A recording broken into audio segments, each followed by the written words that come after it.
Alright guys, big welcome to our channel. Do you remember this face? You should remember this face because we have Deletors. Not yet. I'm still waiting till this Saturday. Okay, so we will be making Deletors and we will be also upgrading this deck for you guys. Murakumo. Yeah, but first, JD already played the tournament with this deck. And because we have the results, he's just fresh in it. We could talk about it, but we could also talk about the deck as it is, and then with the new support, because you already know how you would build the deck. Yeah, I have the complete build in my mind on paper, so upgrading it this Saturday.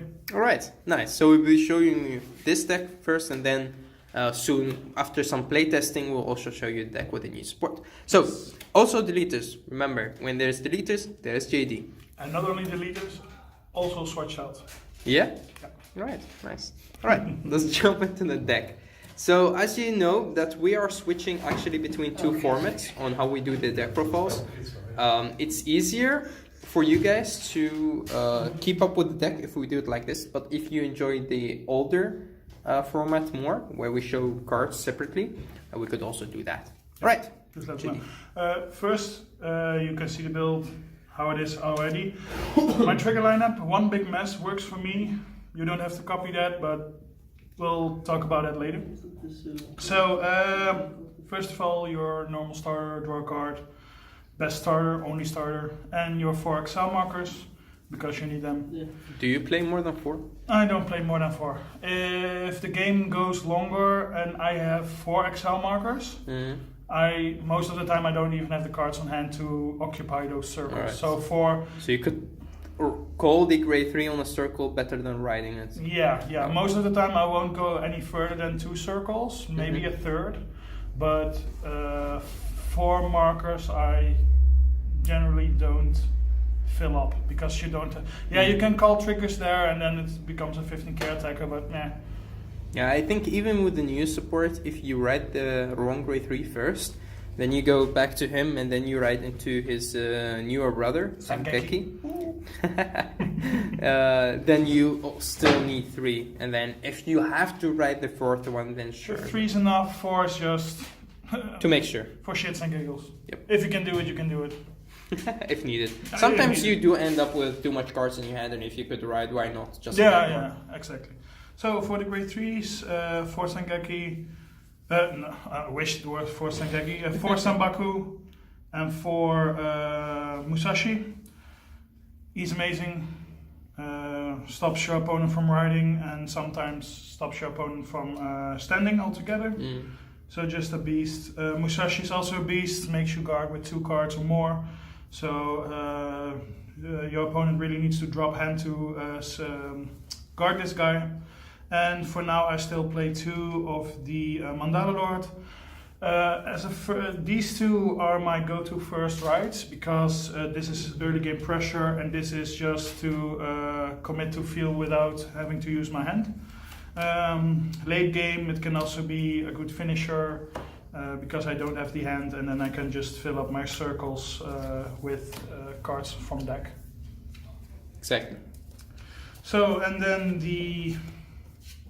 you will always be playing them, especially with the new support. This will always be 4 on 4, because this works with him. In a new build you have to see these to have the Sangeki skills online. This one can become a really good beat stick if you have the soul for it. Will be a 14k attacker on its own. Most of the time we will call this to an Excel circle and this on its own, because it will always hit a force if I have the soul blast for it. And this one completes the lock counterblast 2, so you can it's the make your opponent not stand. The counterblast 3 combo is just counterblast 3, soul blast 1, and your opponent cries.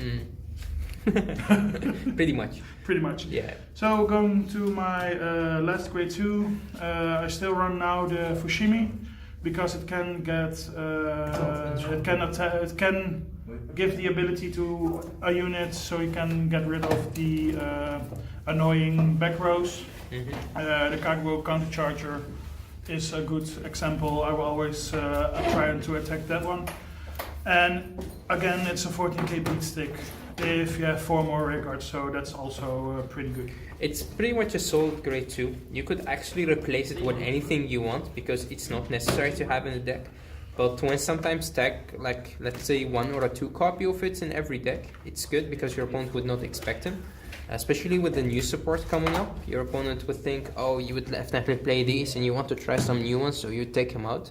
But you could keep, especially the original rare, I mean, it looks amazing. You could keep at least 1 in for that surprise factor. That I can run it on 1. My first new build will not run this one, but we will see eventually. For now, it's a solid grade 2, solid beat stick, and again, get rid of the back row is not a bad thing. Yeah.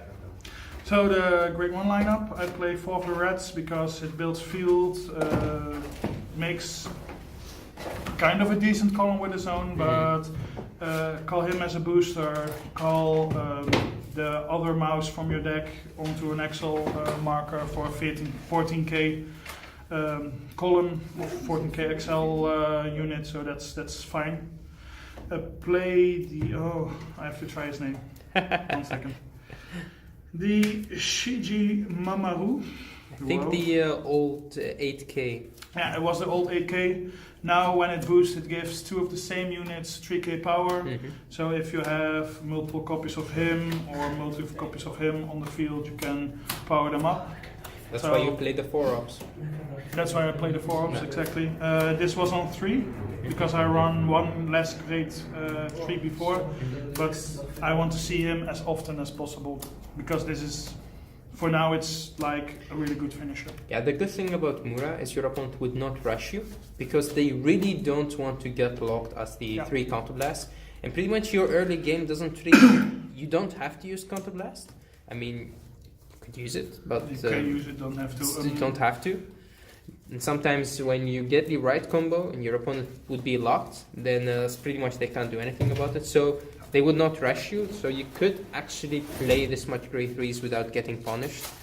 Also, as you see here, he also plays 5 draws. So when you get rushed, you get the right cards to his hand, and he can afford playing less shield cards. I play 2 of the 9k vanilla because I had these on 4 as well, but in my opinion there was too much 7ks. I saw these. Be quiet, please. Glacian is too excited. Playing spikes.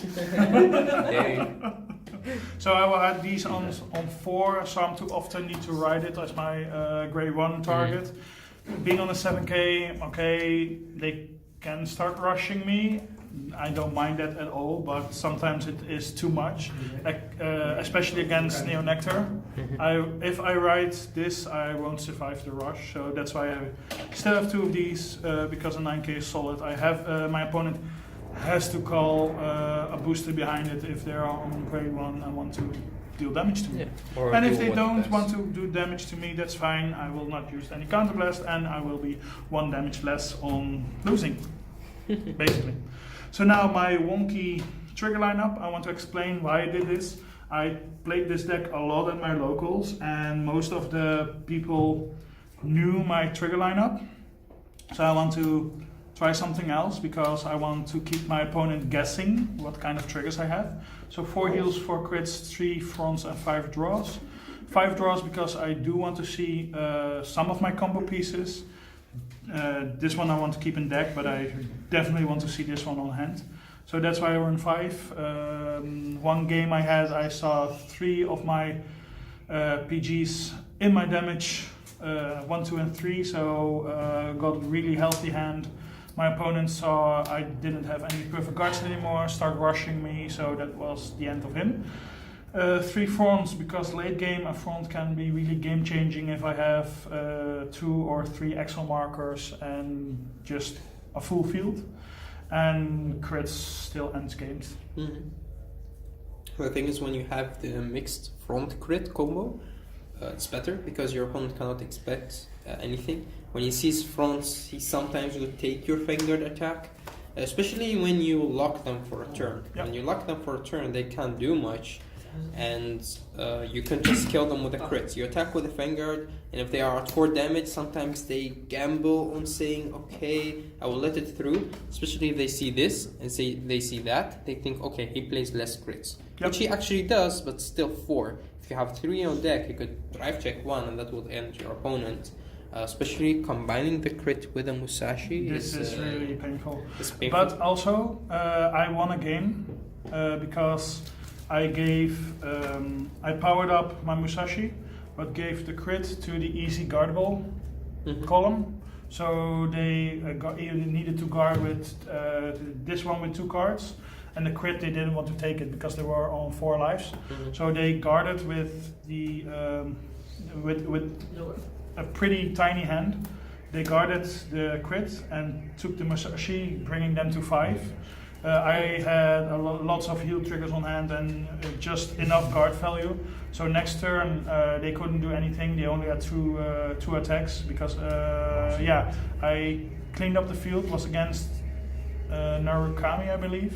So I cleaned up the field. They were on 5 damage. Could guard anything they throw at me because they couldn't fill up their lines anymore.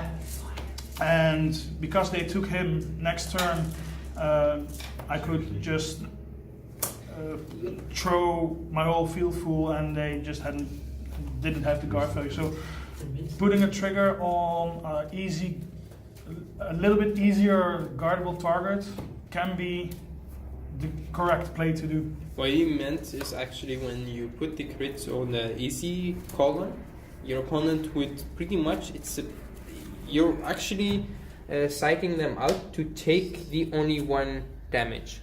And when you put them at 5, that's when this deck actually every Excel clan becomes very lethal.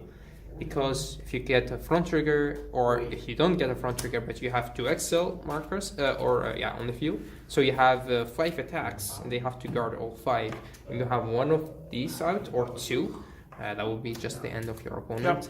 Yep. This deck is not made to make pretty high numbers, but you don't have to, because your opponent would have to play very technical against you. They give you damage. They can't just rush you. If they could, or if they do, they get punished. If they don't, then you take them to the late game, which is sure why you don't lose anything. You're just building hunt. And your only pretty high good defense is actually your PG. The matchup against Murakami was pretty hard because they keep binding my units. But a strategy I also use against Tachikaze, I just kick them to 2 or 3 damage, make them use up their counterblast, and just keep focusing on disrupting their field. That way they try to guard their key pieces, drop in hand. So eventually, if I can keep my hand healthy, I can kick from 3 to 6 in 1 turn, and then they can't do anything about it except getting 1 or 2 defense triggers, but they will never get their hand back anymore at that point. The only matchup I lost that day was against Neo Nectar. We played 3 games. The first game I just lost because I made a really bad judgment call. I also wanted to starve them for counterblast, so start attacking the field. Biggest mistake of my life. They just dish out those plant tokens and just can't do anything, even without counterblast. Okay, their Cecilia doesn't work anymore, but he could establish a field every turn again. High attacking rear guards. The early game rush just crushed me.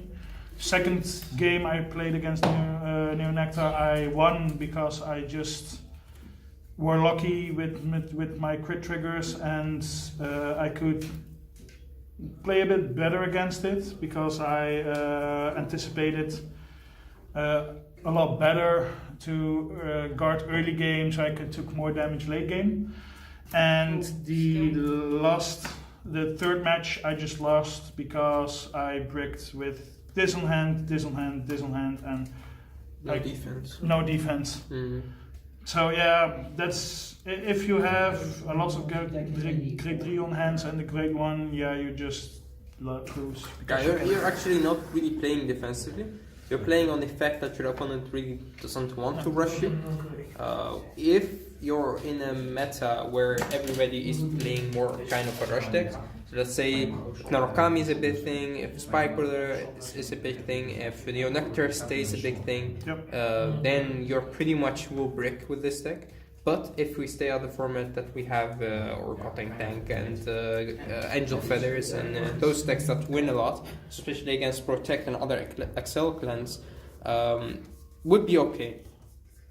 Playing against Force could be tricky. Yeah. Because playing against a deck like Kagero, if you're skilled enough, you're possible to win.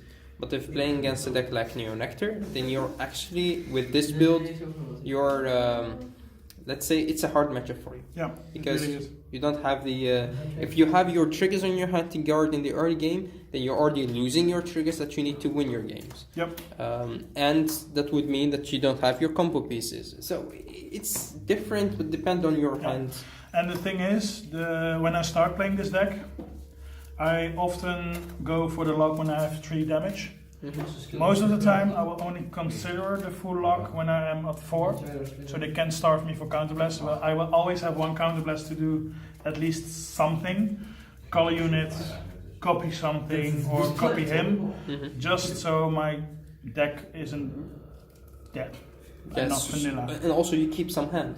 And I keep some hand. Yeah. The thing is, a lot of I won against Murakami also because I only right lock him when he was on that break stride-ish grade 3, the one that gets out of soul and then gives the power to the Vanguard. So because he was on that one, I could just lock him from riding, and he never saw his VR, the Tommy Thrill, the restander. He never saw it. Eventually he called like 3 on his rear guards because that was the only card he had left.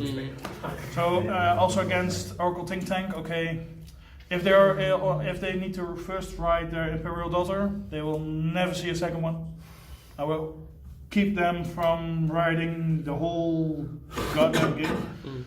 If they're on Amaterasu, it's a different story. I also want to, I at least right block them. But they can still do Amaterasu, they something. can generate a lot of power. They can generate a lot of power. Again, most of the time I will try to counterblast lock my opponent because that works for me. And then just really it's just a game of resources, I think. Game of resources, really control their board, really control my board. If they kill, depending on which one they want to kill, when do I don't guard them, when do I guard them, and how many pieces of this do I still have in my deck or hand. And this is really important to have in deck. Yeah. I think that's actually pretty much, I think, for the deck profile. Yeah. 2 things that I expected Mura to get. The first one, I was hoping that we get those in higher rarities, because you will be playing with them for a very long time. And the second thing that I expect is the same as the skill of Wonder Boy, something that could recycle. Yeah, a recycle would be pretty good. In the new set we do get a searcher for these 2. Yeah. So with the Sengeki build, that really helps. Makes the deck more consistent. Yeah. But this deck will change quite a lot with the new set. So stay tuned to that one. Right, so after some testing and getting, of course, the new cards, we will definitely show you the new build as well. We will see JD back with Deletors, especially Deletors, because I'm very excited to see how the deck would work out in Standard more than Premium, actually. In Premium, I think that we will see a lot of different builds. You can build a deck with the Stride, so with the winning condition of the 13 bind cards. Or you could build it the same all the way from 2 years ago, I think, or 1 year ago in the rush build with Given. The rush build, with and the new Given. We already seen builds with Deletors combining the power with Messiah. Yeah, why not? Yeah. But for Standard, as the word said, it will be a standard build. Yep. So we will see some changes, but most of the cards, I think most people will build it almost the same. It's a Force clan, so the trigger lineup would definitely not be that interesting. The Great One lineup, we will see. I'm very hyped for that. So we will definitely do a trial deck opening for you guys because I'm getting that, and we will get back to. You will get it as well. I will get to. You'll get I need 2 trial decks. Oh, nice. If I get some shiny stuff that you could use. Oh, please do. I don't mind. I'm just making for fun and opening for you guys, but we'll definitely get back to GT as he's the expert for the Link Jokers, especially Deletors. Alright, any last words? I can't wait till the new set arrives. We will do a case opening this Saturday. Maybe I can film it for you guys. I know I'm not really part of Crushing the Meta anymore. You will always be a part of Crushing the Meta. But I still want to try to give you some footage maybe. And yeah, just stay tuned for Deletors. And maybe the interesting build of Swat Shell Dragon. Okay. Because that's a really interesting build too. We will see. Alright guys, thanks for watching. Till next time. Bye bye.